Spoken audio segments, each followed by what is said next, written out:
Shri A സമ്പത്ത്, ഈ കേരളത്തിലൊരു വ്യാവസായിക സൗഹൃദ അന്തരീക്ഷമുണ്ടെന്നും സ്റ്റാർട്ടപ്പുകളുടെ കാര്യത്തിൽ വലിയ മുന്നേറ്റം നടത്താൻ പിണറായി വിജയൻ സർക്കാരിന് സാധിച്ചിട്ടുണ്ട് എന്നുമൊക്കെ ഉള്ള തരൂരിൻ്റെ ലേഖനം അന്ന് വിവാദമായപ്പോൾ CPM എടുത്ത നിലപാട് തരൂർ വസ്തുതകൾ വിളിച്ചു പറയുന്നു എന്നാണ്.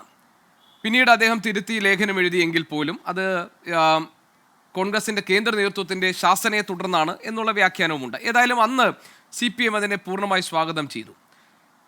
അതേ സമീപനമാണോ ഇന്ന് മോദി സ്തുതിയിൽ ശശി തരൂർ നടത്തുമ്പോൾ CPMനുള്ളത്? അദ്ദേഹം അഭിപ്രായങ്ങൾ തുറന്നു പറഞ്ഞു, വസ്തുതകൾ തുറന്നു പറയുന്നു എന്ന സമീപനമാണോ CPMനുള്ളത്?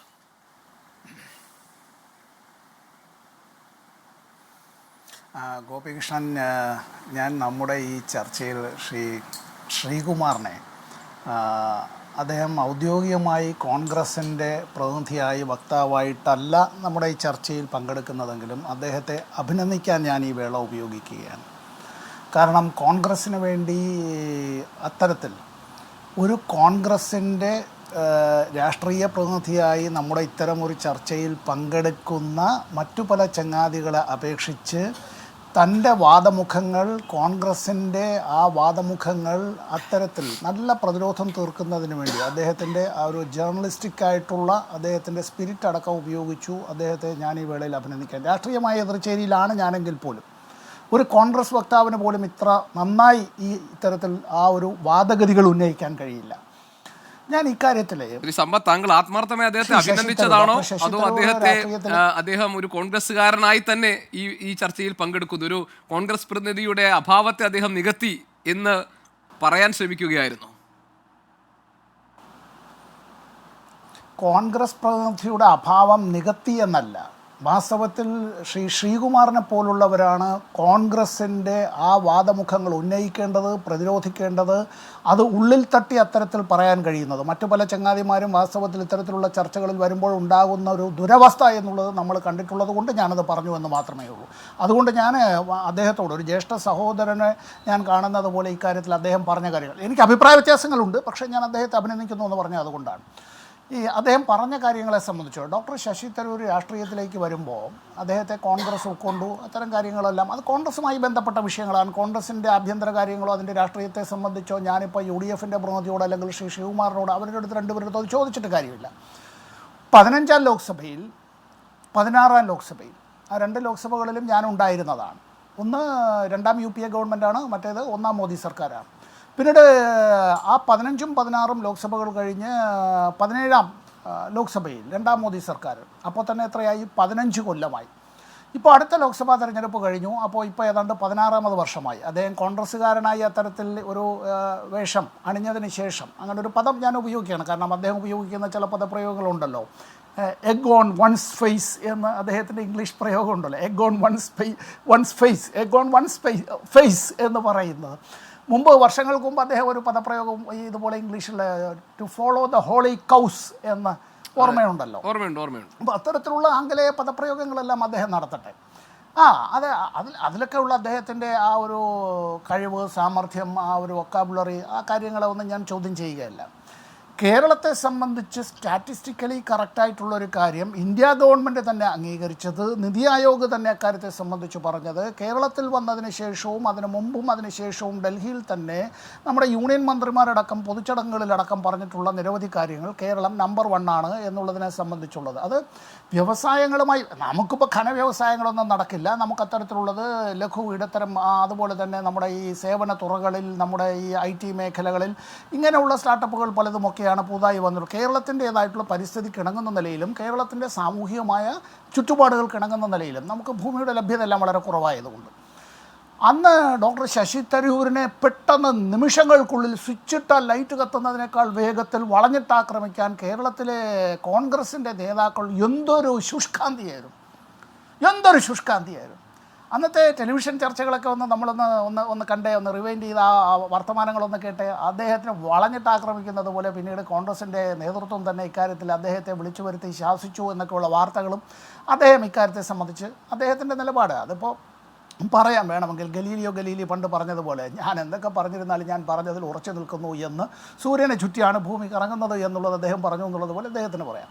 ഇവിടെ ഇദ്ദേഹത്തെ ഇപ്പോൾ ഇന്ത്യയുടെ പ്രധാനമന്ത്രി ശ്രീ നരേന്ദ്രമോദിയെ പ്രകീർത്തിച്ചുകൊണ്ട് പറഞ്ഞിട്ടുള്ള കാര്യങ്ങളോ മറ്റു കാര്യങ്ങളോ അതൊക്കെ കോൺഗ്രസിനെ വെട്ടിലാക്കിയിരിക്കുകയാണ്, അക്ഷരാർത്ഥത്തിൽ വെട്ടിലാക്കിയിരിക്കുകയാണ്. എന്തു പറയണമെന്ന് കേരളത്തിലെ കോൺഗ്രസിൻ്റെ നേതാക്കൾക്ക് ആർക്കും തന്നെ ഒരു നിശ്ചയവുമില്ല ഒന്നിനും എന്നുള്ള നിലയിലേക്കാണ്. എന്നാൽ ഇതിൻ്റെ അഖിലേന്ത്യാ നേതൃത്വത്തിന് എന്തെങ്കിലും പറയാൻ കഴിയുമോ എന്ന് ചോദിച്ചാൽ അഖിലേന്ത്യാ നേതൃത്വത്തിനും ഒന്നും പറയാൻ കഴിയാത്തൊരു നിലയിലേക്ക് നിൽക്കുകയാണ്. ഞാൻ ഈ കാര്യത്തിൽ ചൂണ്ടിക്കാണിക്കാൻ ആഗ്രഹിക്കുന്നത്, ഇന്ത്യയുടെ വിദേശ നയവുമായി ബന്ധപ്പെട്ട കാര്യത്തിൽ ഏത് രാഷ്ട്രീയ കക്ഷി ഇന്ത്യയിൽ അധികാരത്തിൽ വന്നാലും, ഏത് മുന്നണി ഇന്ത്യ ഭരിച്ചാലും, ഇന്ത്യയുടെ പ്രധാനമന്ത്രിയായിരുന്നാലും ലോകത്ത് സമാധാനത്തിൻ്റെ ദൂതുമായി നിൽക്കുന്നൊരു രാഷ്ട്രമാണ് ഈ ഇന്ത്യ എന്നത്. ഒരു യുദ്ധവും ഒന്നിനും പരിഹാരമല്ല എന്ന നിലയിലേക്ക് അറിയാമല്ലോ. മുമ്പ് CPIM അത്തരത്തിൽ അയൽക്കാർ തമ്മിലുള്ള തർക്കങ്ങൾ പോലും പറഞ്ഞാണ് പരിഹരിക്കേണ്ടത്, അത് യുദ്ധത്തിൽ കൂടിയല്ല എന്ന് പറഞ്ഞതിന് വേണ്ടി വല്ലാതെ വേട്ടയാടലുകൾക്ക് വിധേയമായിട്ടുള്ള നേതാക്കളാണ്.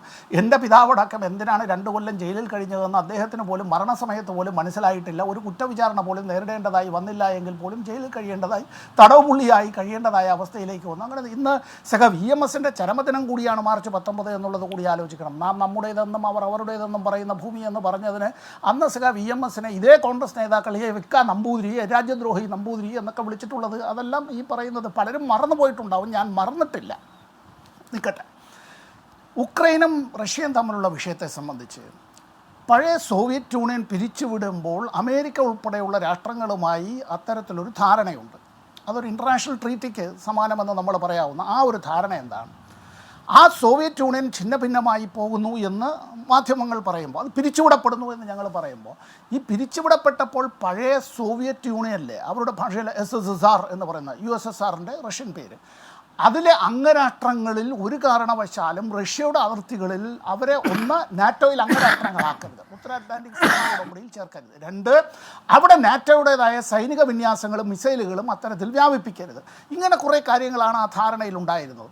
ആ ധാരണയ്ക്ക് ഘടകവിരുദ്ധമായിട്ടാണ് യൂറോപ്യൻ രാജ്യങ്ങളുടേതായിട്ടുള്ള പിന്തുണയോടുകൂടി ഉക്രൈനിൽ അങ്ങനെ ഈ റഷ്യൻ ഫെഡറേഷൻ്റെ പടിഞ്ഞാറൻ ഭാഗത്ത് സൈനിക വിന്യാസവും ഈ പറയുന്ന മിസൈലുകളെല്ലാം വിന്യസിക്കുകയും ഒക്കെ ചെയ്യുന്നത്. യുദ്ധത്തിൻ്റെ തുടക്കം അവിടെ നിന്നാണ് ആണല്ലോ. അപ്പോൾ ഈ യുദ്ധം വാസ്തവത്തിൽ ഇത് അവസാനിപ്പിക്കേണ്ടതായിരുന്നു എന്നുള്ളത് എത്രയും പെട്ടെന്ന്, 1 തുടങ്ങാൻ പാടില്ലായിരുന്നു, 2 അത് മുന്നോട്ട് കൊണ്ടുപോകാൻ പാടില്ല, 3 എത്രയും പെട്ടെന്ന് അവസാനിപ്പിക്കണം. ഇന്ത്യയുടെ പ്രധാനമന്ത്രിയായാലും ഇന്ത്യക്കാരായിട്ടുള്ള എല്ലാ ആളുകളും, നമ്മൾ ഈ ചർച്ചയിൽ പങ്കെടുക്കുന്നവരും ഇത് കേട്ടുകൊണ്ടിരിക്കുന്നവരും അടക്കം അത്തരം ഒരു യുദ്ധം ആഗ്രഹിക്കുന്നില്ല, ഒരിടത്തും ഒരു യുദ്ധം ആഗ്രഹിക്കുന്നില്ല. അത് ഗസയിലായാലും ശരി, അതല്ല ഈ പറയുന്ന ഈ യൂറോപ്യൻ രാജ്യങ്ങളിലോ മറ്റെവിടെയെങ്കിലും ആയിരുന്നാലും. അപ്പോൾ ഇവിടെ ഈ യുദ്ധത്തിൻ്റെ കാര്യത്തിൽ റഷ്യക്കെതിരായി ഉപരോധം ഏർപ്പെടുത്തണം എന്നതാണ് പല യൂറോപ്യൻ രാഷ്ട്രങ്ങളുടെയും അതുപോലെ തന്നെ അമേരിക്കൻ ഐക്യനാടുകളുടെയും എല്ലാം ആഗ്രഹം. റഷ്യക്ക് എണ്ണ സമ്പത്ത്, ധാതു സമ്പത്തുകൾ, അങ്ങനെ അവരുടേതായിട്ടുള്ള ഖനിജങ്ങൾ, അതുമായി ബന്ധപ്പെട്ട് അവരുടെ ഭൂവിസ്തൃതിയിൽ നിന്ന് അവർക്ക് ഇനിയും ഇങ്ങനെ നൂറ്റാണ്ടുകളോളം പുരോഗതിക്ക് ആവശ്യമായിട്ടുള്ള നിരവധി കാര്യങ്ങൾ ലഭ്യമായിട്ടുള്ളതാണ്. ഇന്ത്യയെ സംബന്ധിച്ചിടത്തോളം നമുക്ക് പെട്രോളിയം ഉൽപ്പന്നങ്ങൾക്ക് അത്തരത്തിൽ ക്രൂഡ് ഓയിൽ വേണം. ആ ക്രൂഡ് ഓയിലിന് അന്തർദേശീയ കമ്പോളത്തിൽ ഇപ്പോൾ വിലയിടുകയാണ്. കേരളത്തിൽ പെട്രോളിനും ഡീസലിനും ഇന്ത്യയിൽ എല്ലായിടത്തും എന്നുള്ളത് പോലെ തന്നെ നമുക്ക് ഇവിടെ ഈ വിലയിടിവ് ഉണ്ടാവട്ടെ എന്ന് നമ്മളെല്ലാവരും ആഗ്രഹിക്കുമ്പോഴും ഇന്ത്യയിൽ ലോകത്ത് ക്രൂഡ് ഓയിലിൻ്റെ വില ബാരലിന് കുറയുമ്പോഴും, ഓരോ ബാരലിനും കുറയുമ്പോഴും നമുക്ക് ഈ പെട്രോളിയം ഉൽപ്പന്നങ്ങൾക്ക് വില കുറയുന്നില്ല. എങ്കിലും ഇക്കാര്യത്തിൽ റഷ്യയിൽ നിന്ന് ക്രൂഡ് ഓയിൽ ഇറക്കുമതി ചെയ്യാനായി ഇന്ത്യ അത്തരത്തിൽ ഒരു നിലപാടെടുത്തുവെങ്കിൽ ആ നിലപാടിനെ നമ്മൾ സ്വാഗതം ചെയ്യുന്നതിൽ എന്താ തെറ്റ്? അല്ല ശ്രീ സമ്പത്ത്, ഞാൻ അതിനകത്തൊരു ചെറുതായിട്ടൊന്ന് ഇടപെടട്ടെ. അതായത് താങ്കൾ പറയുന്നത് ഇതിന്റെ ഒരു ചരിത്ര പശ്ചാത്തലവും അല്ലെങ്കിൽ ഒരു നയതന്ത്രജ്ഞൻ എന്ന നിലയിൽ അല്ലെങ്കിൽ ഒരു ഡിപ്ലോമാറ്റ് എന്ന നിലയിലോ ഇന്ത്യയുടെ വിദേശകാര്യ നയങ്ങളുമായി ബന്ധപ്പെട്ട കാര്യങ്ങളിൽ അവഗാഹമുള്ള ഒരാളെന്ന നിലയിലോ ഒക്കെ തരൂർ സ്വീകരിക്കുന്ന സമീപനത്തെക്കുറിച്ചാണെങ്കിൽ, തരൂർ ഇപ്പോൾ ഈ പറഞ്ഞത് അക്ഷരാർത്ഥത്തിൽ കോൺഗ്രസിൻ്റെ നയനിലപാടുകളെ അപകടപ്പെടുത്തുന്നതും ഒരു മോദി സ്തുതിയിലേക്ക് വഴുതി വീഴുന്നതുമായ പരാമർശങ്ങളാണ്. അതിൻ്റെ പിന്നിലുള്ള രാഷ്ട്രീയമാണല്ലോ താങ്കൾ നേരത്തെ പറഞ്ഞതുപോലെ കോൺഗ്രസ് നേതാക്കളെ അസ്വസ്ഥരാക്കുന്നത്. ഇപ്പോൾ ഇവിടെ എല്ലാ കാര്യങ്ങളും ഭദ്രമായി നടക്കുന്നു, പിണറായി സർക്കാർ കാര്യങ്ങൾ കുറെ കൂടി ഭംഗിയായി കൊണ്ടുപോകുന്നു എന്ന് തരൂർ പറഞ്ഞപ്പോൾ CPM സ്വാഗതം ചെയ്തത് അത് പിണറായി സർക്കാരിനുള്ള അംഗീകാരമായി കണ്ടുകൊണ്ടാണ്. അതേ സ്വഭാവത്തിൽ മോദി സ്തുതിയെയും നടത്തിയതിനെയും സ്വാഗതം ചെയ്യാൻ ബാക്കി അതിൻ്റെ സാഹചര്യങ്ങളൊക്കെ മാറ്റിവെച്ച് ഇത് പൊളിറ്റിക്കൽ അല്ല, ഇത് ഭാരതീയൻ എന്ന നിലയിൽ നടത്തിയ പരാമർശമാണ് എന്ന നിലയിൽ കണ്ടുകൊണ്ട് സ്വാഗതം ചെയ്യാൻ CPM ഒരുക്കമാണോ? അതല്ല തരൂറിന് മറ്റ് ചില പൊളിറ്റിക്കൽ ഇൻട്രസ്റ്റ് ഉണ്ട് എന്ന് സംശയിക്കാവുന്ന തരത്തിലാണോ ഈ കാര്യങ്ങൾ കടക്കുന്നത്? കാരണം തരൂരിൻ്റെ, താങ്കൾ പറഞ്ഞതുപോലെ അദ്ദേഹത്തിൻ്റെ വാക് സാമർത്ഥ്യത്തെയും വിഷയങ്ങൾ അവതരിപ്പിക്കാനുള്ള അദ്ദേഹത്തിൻ്റെ പ്രാഗൽഭ്യത്തെയും അദ്ദേഹത്തിൻ്റെ രാജ്യാന്തര തരത്തിലുള്ള പ്രതിച്ഛായയും ഒക്കെ കോൺഗ്രസിന്റെ വളർച്ചയ്ക്ക് ശരിയാവണ്ണം വിനിയോഗിക്കുന്നില്ല എന്ന പരാതി തന്നെ തരൂരിനുള്ളപ്പോൾ അദ്ദേഹം മറ്റു ചില സ്വപ്നങ്ങളിലേക്ക് കടന്നിരിക്കുന്നു എന്ന് സംശയിക്കേണ്ടതുണ്ടോ? അതാണ് എൻ്റെ, to be very specific, that is my question. ഗോപീഷൻ്റെ ആ സ്പെസിഫിക് ആയിട്ടുള്ള ക്വസ്റ്റിന് ഡോക്ടർ ശശി തരൂരിൻ്റെ ഭാഷയിൽ തന്നെ മറുപടി പറഞ്ഞാൽ എനിക്ക് ഇങ്ങനെയല്ലേ പറയാൻ പറ്റുള്ളൂ. I am really sorry to say that I am unable to find out his real agenda if he has any political agenda. So അതല്ലേ എനിക്ക് പറയാൻ പറ്റുള്ളൂ. അതിനെ സംബന്ധിച്ച് കോൺഗ്രസ്സാണ് പറയേണ്ടത്. വാസ്തവത്തിൽ ഡോക്ടർ ശശി തരൂർ അടക്കമുള്ളവരും കോൺഗ്രസ്സുകാരും ആദ്യം അഭിനന്ദിക്കേണ്ടത് ഇടതുപക്ഷത്തെ, വിശേഷിച്ച CPIM അല്ലേ. ഈ ഉക്രൈൻ റഷ്യ യുദ്ധം ഉണ്ടാകുന്ന വേളയിൽ ആദ്യം പാർലമെൻറ്റിൽ ഈ വിഷയം ഉന്നയിച്ചുകൊണ്ട് ഇന്ത്യ എടുക്കുന്ന നിലപാടിനെ സംബന്ധിച്ച് അതിനെ യുദ്ധത്തിൽ നമ്മൾ എടുക്കേണ്ട നിലപാട്, യുദ്ധം അവസാനിപ്പിക്കാൻ എടുക്കേണ്ടുന്ന നിലപാട്, CPIM അംഗസംഖ്യ വളരെ കുറവാണ്. അംഗസംഖ്യ കുറവാണ് എന്നുള്ളത് കൊണ്ട് അവർ ഉന്നയിച്ച വിഷയത്തിൻ്റെ പ്രസക്തി ഒരു കാരണവശാലും കുറയുന്നില്ല. നോക്കൂ, CPIM പൊളിറ്റ് ബ്യൂറോയുടെ ഔദ്യോഗികമായ കമ്മ്യൂണിക്കേയിലടക്കം ഈ ഉക്രൈൻ റഷ്യ യുദ്ധത്തെ സംബന്ധിച്ചുള്ള അതിനെ സംബന്ധിച്ച് പരാമർശിച്ച് മാസങ്ങൾക്ക് മുമ്പാണ്.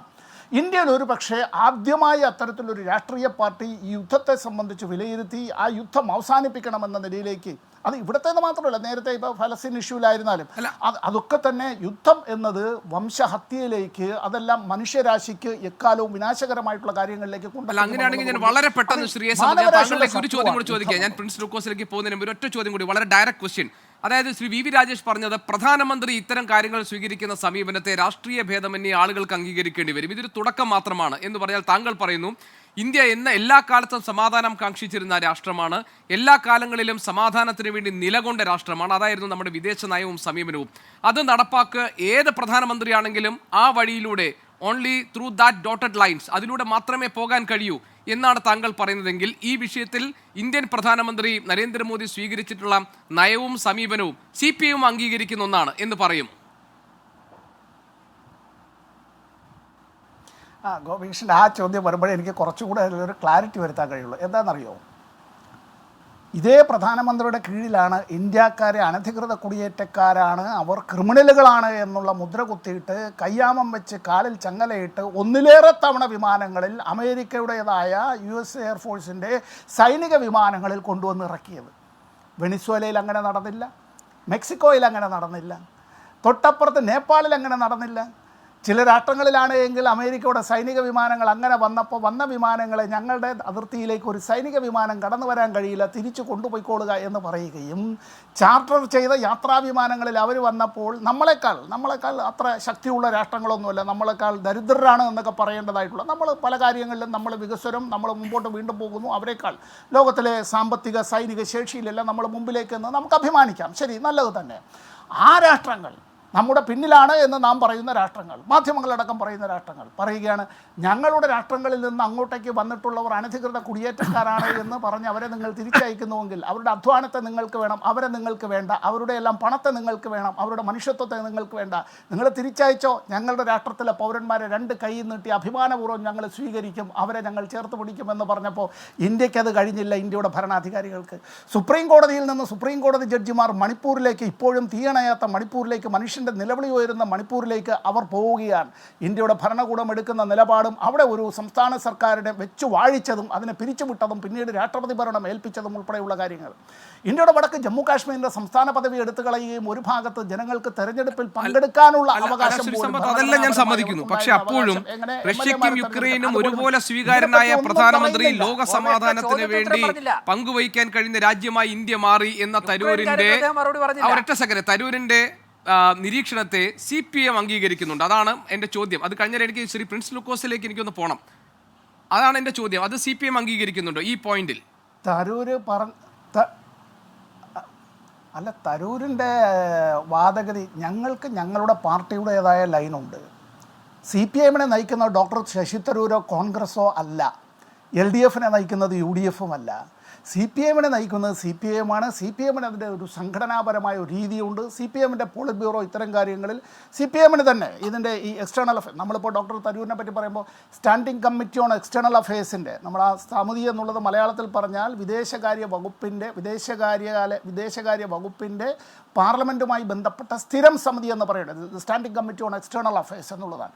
അതിൻ്റെ ചെയർമാനായി അദ്ദേഹത്തെ നിയോഗിക്കുന്നത് കോൺഗ്രസ് ആണ്. അങ്ങനെയാണെങ്കിൽ കോൺഗ്രസിൻ്റെ നേതൃത്വമാണ് അതിനെക്കുറിച്ച് പറയേണ്ടത്, ഇല്ലാതെ ഡോക്ടർ ശശി തരൂർ പറഞ്ഞാൽ നിങ്ങൾ അംഗീകരിക്കുന്നുണ്ടോ? അതാണ് ശ്രീ സമ്പത്ത്, അത് തന്നെയാണ് ഇവിടെ കോൺഗ്രസിനെയും പ്രതിസന്ധിയിലാക്കുന്നത്. അതായത് താങ്കൾ പറഞ്ഞതുപോലെ LDF നയങ്ങളെയോ CPIM നയങ്ങളെയോ UDF അല്ല നയിക്കേണ്ടത് എന്ന് പറയുന്നത് പോലെ തന്നെയാണ് UDFന്റെ നയങ്ങൾക്ക് അല്ലെങ്കിൽ കോൺഗ്രസിന്റെ നയങ്ങൾക്ക് വിരുദ്ധമായ ശശി തരൂരിനെ പോലെ ഒരാൾ ഒരു പ്ലാറ്റ്ഫോമിൽ ചെന്ന് പറയുമ്പോൾ അവരെയും പ്രതിസന്ധിയിലാക്കുന്ന പ്രശ്നം അതാണ്. അതുകൊണ്ടാണ് തരൂരിന്റെ നിലപാടുകൾക്ക് പിന്നിൽ മറ്റ് രാഷ്ട്രീയ താല്പര്യങ്ങളുണ്ടോ എന്ന് നമ്മൾ പരിശോധിക്കേണ്ടി വരുന്നത്.